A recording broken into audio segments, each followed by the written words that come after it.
Nabucco, premiera 2. februarja 2012 v ljubljanski operi.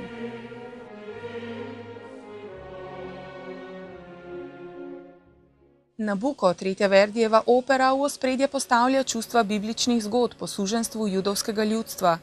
Opera v 4 dejanjih, znanim veličastnim zborom Splavaj misel, je bila pri nas prvič uprizorjena leta 1959, ponovno pa v sezoni 2000-2001.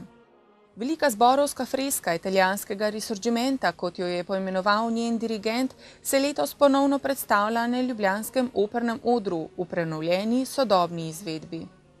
The new critical edition of this opera says something very important about dynamic, about orchestral writing,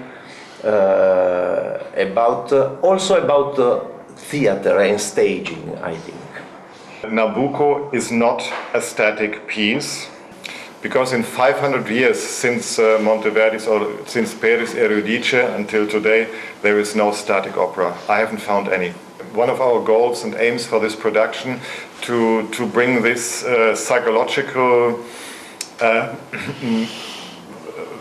diversity of Abigail, also of Nabucco, on the point and try to show it all, to make clear Abigail, she's not a strega and not just a bad raging woman. She has reasons why she goes over the top all the time in this piece. Nabucco, stalnica vseh velikih in malih odrov, je svojo univerzalnostjo presegla meje vseh oper, ki so govorile zgolj o osnovnih človeških čustvih. Uspeh te opere temelji na ekspresivnih recitativih, ki se iztekajo v spevne arije, ansamble in slovesne zbore. Pevsko je pa absolutno fantastično zanimiva zame in vzburljiva v teh neverjetnih skokih, ki jih jaz obožujem.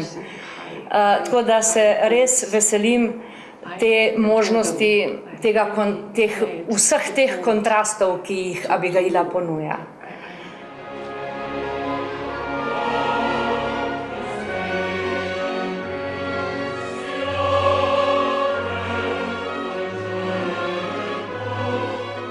Nabucco, premiera 2. februarja 2012 v ljubljanski operi.